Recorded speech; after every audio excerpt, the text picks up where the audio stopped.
Buka matanya. Oh, jadi awalnya agak sedikit redup ya. Penglihatan matanya agak redup. Jadi setelah dibuka oleh Ningsih, set, tambah terang. Jadi bisa melihat cahaya. Atau matanya diberi, apa namanya itu?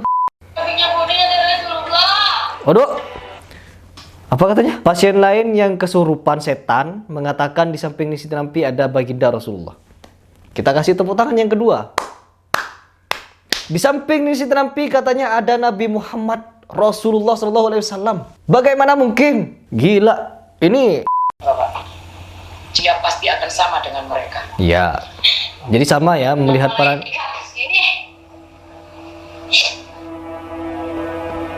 banyak malaikat dan nabi di rumah Ningsih Tinampi. Wow, keren.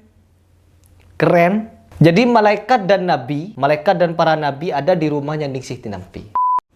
Teman-teman, di video ini adalah saya menjawab banyak permintaan kalian. Ya, permintaan kalian di mana untuk saya membahas atau mereaction kesaktian dari Ningsih Tinampi. Ya, dia adalah seorang dukun. Bagi saya dia adalah seorang dukun. Dukun yang bergerak di bidang pengobatan. Sama halnya dengan siapa namanya? Si Wawan. Sama halnya dengan Wawan, terus Wesi-Wesi atau Gus Irfan. Di video ini saya akan menjelaskan beberapa hal yang penting. Kenapa kita sebagai muslim kita harus berpegang teguh kepada Al-Quran dan Al-Hadis. Apapun yang menyimpang dari Al-Quran dan Al-Hadis, itu bukan bagian dari Islam. Itu bukan dari ilmu Allah.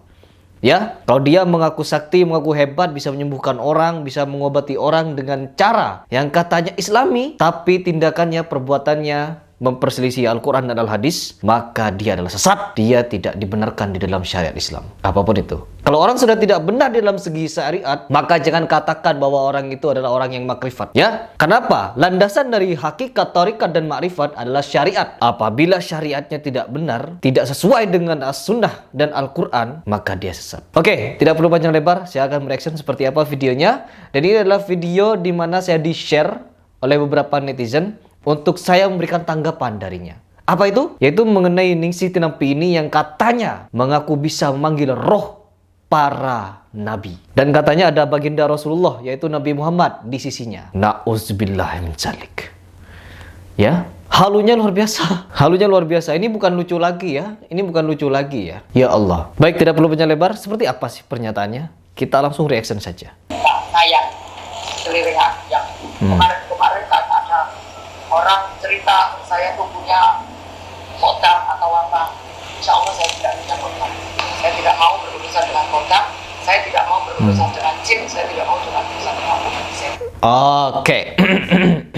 Oke, katanya dia tidak mau berurusan dengan khodam atau sebangsa jin. Kalau bagi diri saya pribadi, semua dukun yang katanya bisa melakukan pengobatan, bisa melakukan ilmu kebal, bisa melakukan ramal-meramal, serta bisa mengetahui hal yang gaib. Kalau bagi diri saya pribadi, mereka telah dibisiki oleh sebangsa jin. Mereka telah dibisikkan sesuatu oleh para jin. Dan jin itu akan selalu dan selalu terus-menerus untuk menyesatkan manusia dari jalan yang lurus. Karena di dalam Al-Quran hanya ada dua yang bisa membisikkan kepada pikiran atau hati manusia. Yaitu kalau bukan manusia sendiri, tapi jin kepada manusia. Lanjut. Karena saya tidak mau sama sekali, saya tidak mau dengan mereka. Ini anak bapak insya Allah nanti mau. Buka mata. Buka matanya. Tambah terang, benderang. Oh, jadi awalnya agak sedikit redup ya. Penglihatan matanya agak redup. Jadi setelah dibuka oleh Ningsih, set, tambah terang. Jadi bisa melihat cahaya. Atau matanya diberi, apa namanya itu? Diberi insto matanya. Lebih terang. Lanjut. Ya, ini tambah terang benderang. Tambah terang benderang. Kamu nanti tak tunjukkan siapa yang selalu bersama kuning. Oke. Ningsih Tinampi akan memperlihatkan siapa yang bersamanya selama ini. Membantunya dalam pengobatan. Ya. Jadi Ningsih Tinampi akan memberikan penglihatan kepada siapapun untuk melihat siapa saja yang bersama Ningsih di dalam pengobatannya. Seperti itu. Lanjut. Ya, saya kan tidak kenal sama anaknya papa. Iya. Jadi ya, Oke. dia kan nggak kenal sama kamu. Oke. Dari mana juga aku tidak tanya. Sip. Namanya siapa juga aku tidak tanya kan. Yang jelas itu saya lihat punya indera. Oh, punya indera. Jadi yang tiduran ini punya indera. Assalamualaikum. Assalamualaikum, assalamualaikum katanya diulang-ulang ya. Katanya juga yang tiduran ini punya indera. Indra, ya semua orang punya indra. Indra penglihatan, indra penciuman, indra pendengaran, indra pengecap, indra perasa, dan lain sebagainya. Namun di sini, ini punya indra-indra yang mungkin indra keenam kayak gitu. Yang di Indonesia terkenal sebagai indigo. Mungkin seperti itu. Percaya sama indigo? Parah. Lanjut. Siapa yang datang? Subhanallah. Siapa yang datang? Catat bro. Catat bro. Siapa yang datang? Bu, tolong jangan ngomong. Siapa? Jadi Ning Siti Nampi di sini memanggil, ada yang dipanggil oleh Ning Siti Nampi untuk hadir ke hadirat dia. Dan katanya dekat bertanya ke yang tiduran ini, siapa yang datang? Siapa yang datang? Kayak gitu. Coba lihat. Yang datang? Dia adalah para malaikat. Para malaikat. Malaikat hadir dalam panggilan Ning Siti Nampi, sedangkan malaikat hanya tunduk pada Allah saja. Ya, kita kasih plus. Wawan Ning Siti Nampi nikah saja ini. Ya, ini semua raja-raja halu nih, ratu-ratu halu nih, dukun yang paling halu senusantara di jagat raya ini. Bagaimana mungkin malaikat ini bisa seenak jidat dia dipanggil gitu. Ya. Jin malaikat dipanggil ini sama Ning Siti Nampi. Sedangkan kita ketahui bahwa malaikat hanya tunduk, hanya bersujud kepada Allah Subhanahu wa taala. Ya, tidak akan patuh kepada manusia. Tidak akan pernah malaikat patuh pada manusia. Malaikat yang mana itu? Malaikat seperti apa? Gila. Ya. Ini kegilaan para dukun ya. Lanjut. Iya kan? Ya kan? Dia pasti nangis. Yang datang? Oh, dia pasti nangis. Jadi kayak apa tuh malaikat tuh? Jadi seperti apa tuh malaikatnya yang didatangkan oleh Ning Siti Nampi ini ya? Seperti apa? Para malaikat. Para malaikat katanya enak. Oh, begitu enaknya bisa manggil malaikat ya? Yang tiduran tidak pakai hijab. Terus Ning Siti Nampi juga ya ada kadarnya kayak gitu. Ini kalau kita lihat dari segi syariat saja, ini sudah sangat jauh. Apalagi bisa melihat malaikat. Teman-teman mau percaya? Yuk! Kita bantu ya, kita bantu para netizen yang masih awam apalagi percaya kepada orang-orang seperti ini untuk kita sadarkan bersama-sama. Kita sadarkan bersama-sama bahwa yang gaib apalagi malaikat tidak pernah menampakkan dirinya kepada manusia. Malaikat tidak akan pernah menampakkan diri, apalagi dengan semudah itu dipanggil. Ya, bisa seenak jidat dia manggil malaikat gitu. Tidak seperti ini. Ini video lama ya. Ini video lama. Namun ketika saya di sini banyak diminta untuk mereaction apa yang dikatakan oleh Ning Siti Nampi, maka saya akan reaction setiap pernyataannya. Coba lanjut. Saya juga tidak mengada-ngada. Enak saja. Saya tidak punya namanya kodam. Oke. Saya tidak punya namanya jin. Saya tidak mau mengenal jin, saya tidak mau namanya kodam. Iya. Dia punya indera. Indra. Saya berani seluruh Indonesia yang punya indera silakan datang ke sini. Oh. Indra El Brukman. Lanjut. Waduh. Apa katanya? Pasien lain yang kesurupan setan mengatakan di samping Ning Siti Nampi ada baginda Rasulullah. Kita kasih tepuk tangan yang kedua. Di samping Ning Siti Nampi katanya ada Nabi Muhammad Rasulullah SAW. Bagaimana mungkin? Gila. Ini halusinasinya ini tingkat gila-gilaan ini ya. Ini tingkat paling overlap ini.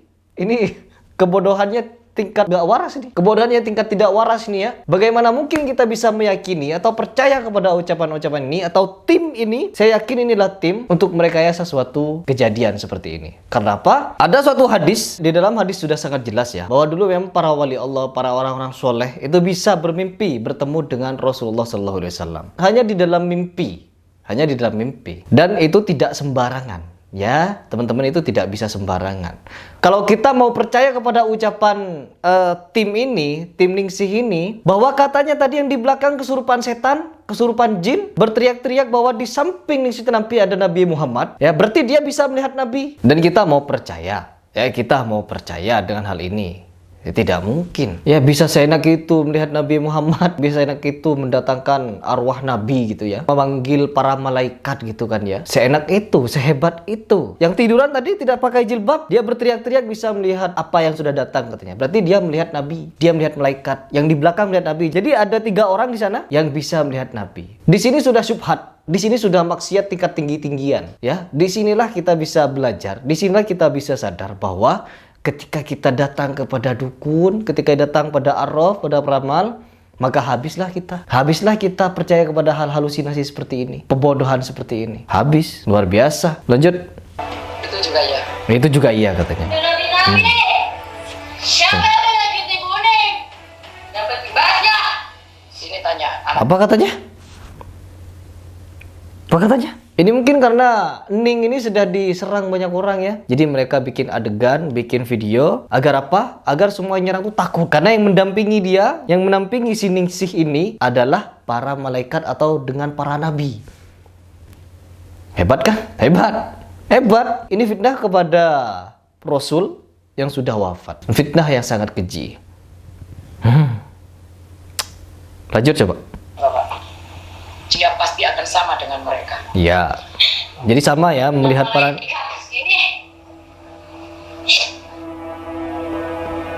banyak malaikat dan nabi di rumah Ningsih Tinampi. Wow, keren, keren. Jadi malaikat dan nabi, malaikat dan para nabi ada di rumahnya Ningsih Tinampi. Kita mau percaya, kita mau percaya. Begitu bodohnya kita ya kalau bisa percaya dengan ucapan ini ya. Bodoh sekali kita ya. Kita ini kita ini kalau percaya dengan ucapan ini ya. Di rumahnya Ningsih ada banyak malaikat dan ada banyak nabi. Gimana itu rumusnya itu? Ini kalau bukan jin yang masuk atau kalau bukan setan yang terkutuk masuk ke dalam dirinya dan mengucapkan syubhat-syubhat seperti ini, hal-hal yang entahlah mau ngomong apa ini, susah ini sudah. Kita lanjut saja ya. Yang penting saya akan mengingatkan teman-teman sekalian bahwa kalau kita percaya pada orang seperti ini, kalau kita sudah lebih percaya kepada dukun ketimbang kepada para ulama, maka tamat sudah akidah kita ya. Habis hidup kita. Lanjut.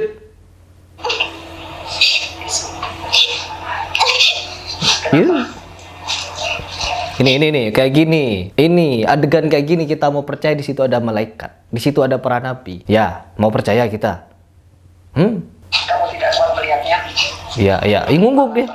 Dia ngungguk dia. Kalau di situ ada nabi, di situ ada malaikat, dia ngungguk. Hebat sekali orang macam ini bisa melihat nabi ya. Hebat sekali. Lanjut. Ini para malaikat yang aku undang. Lihat. Gak apa-apa. Biar kamu tahu, biar semuanya tahu. Ya. Yang saya undang sekarang adalah para nabi. Wow. Kasih plus yang ketiga. Yang diundang di Tinampi para nabi. Jadi ngundang. Kalau kemarin siapa namanya? Wawan ngundang arwahnya Bung Karno. Ya. Terus yang kedua, dia pernah ngundang tongkatnya Nabi Musa.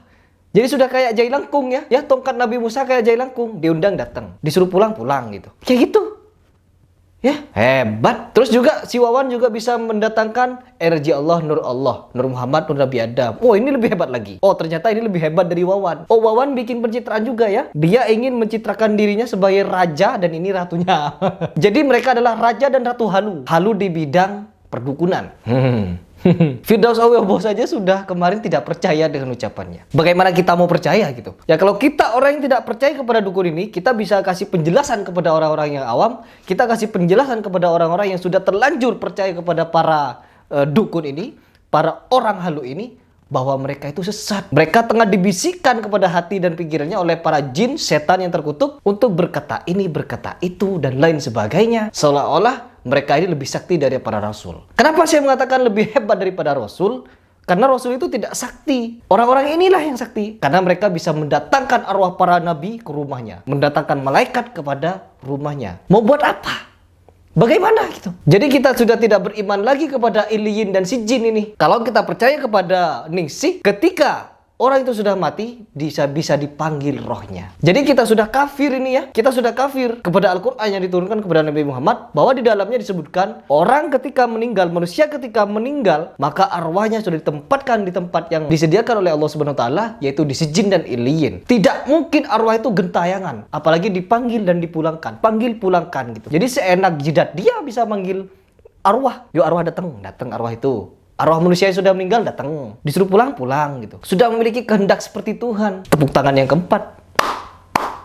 Teman-teman, di sini saya ingin menjelaskan secara gamblang ya dan gampang untuk dimengerti, yaitu sesuai dengan pola pikir saya, agar apa? Bisa dipahami dengan mudah. Dan share video ini kepada orang-orang yang percaya kepada dukun. Agar apa? Agar mereka berhenti datang ke dukun. Dengan apa? Dengan dalil yang sudah saya sebutkan. Saya keringetan ini ya sampai ngomong ini ya, karena saya pakai tenaga ini ngomong. Gila. Gila. Orang kesurupan setan. Kesurupan setan. Setan yang surup itu teriak-teriak. Kalau bukan setan apa malaikat? Malaikat tidak akan mungkin kesurupan. Malaikat tidak akan mungkin masuk ke dalam manusia dan kejang-kejang seperti itu. Teriak-teriak tidak. Malaikat tidak seperti itu sifatnya. Ini jin, setan yang memberikan halusinasi, gambaran fitnah dan lain sebagainya sehingga membuat kita orang yang awam akan mudah percaya dengannya. Itulah minimnya ilmu. Minimnya ilmu akidah. Geram saya. Ya.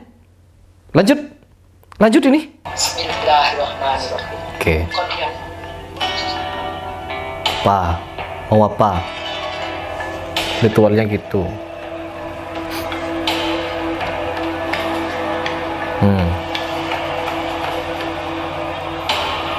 Oh, ngapain itu? Oh, udah berdoa. Wah. siapa yang Nangis lagi.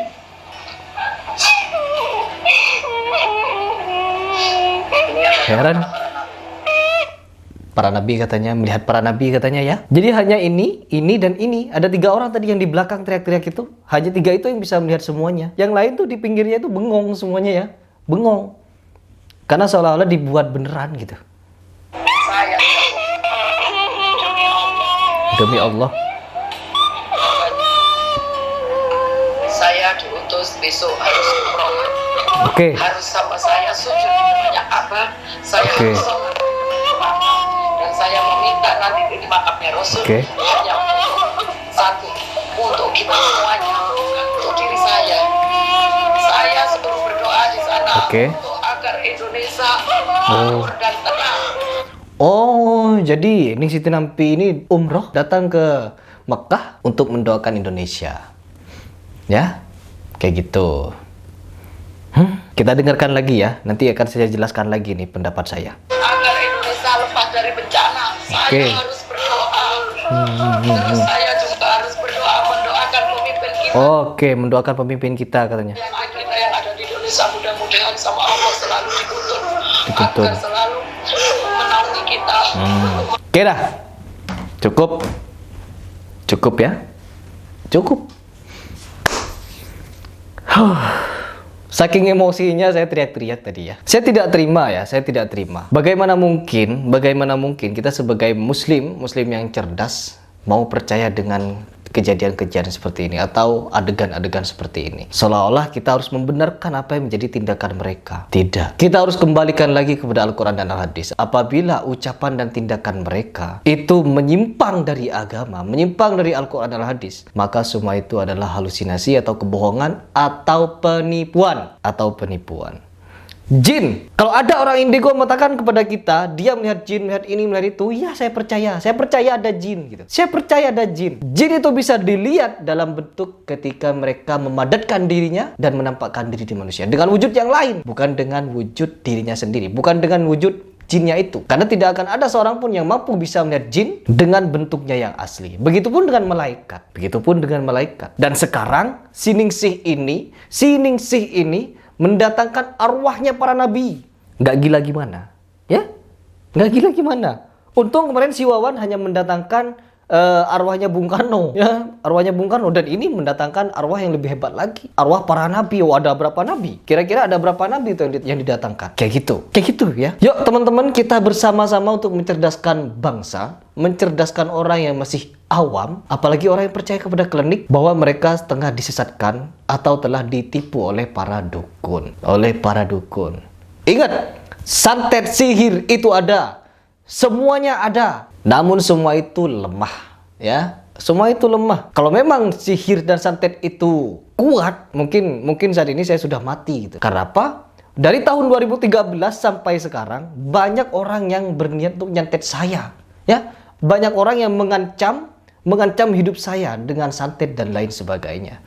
Apalagi sekarang gitu. Jadi kalau kita di dalam kehidupan sehari-hari, kalau kita sebagai orang yang mengaku muslim katanya dan mengkait-kaitkan kehidupan kita dengan perkara-perkara yang mistik serta dengan keyakinan kepada para dukun, maka habislah hidup kita. Selain kita sudah murtad, selain kita sudah kafir, kita juga tolol karena lebih cenderung kepada dunia klinik, pada dunia perdukunan, pada indigo-indigoan, pada santet-santetan, pada pelet-peletan dan lain sebagainya. yang itu dimana pekerjaannya para dukun, para orang-orang yang mengaku indigo, habis kita. Dan yang jauh lebih parah lagi adalah mereka para dukun yang berkedok agama, berkedok ustadz, berkedok kiai, dan lain sebagainya. Banyak sekali ya, geram saya. Banyak sekali ya di Indonesia ini orang-orang yang mengaku melihat yang gaib, orang yang sebenarnya dukun, namun berkedok ustadz dan kiai. Hati-hati teman-teman. Kalau kita terjebak dengan tipu daya mereka, maka tersesatlah hidup kita. Kita sudah murtad, kita sudah kafir, dan kita sudah disesatkan. Kita bekerja untuk datang kepada dukun dengan sekian juta, dan tidak ada perubahan.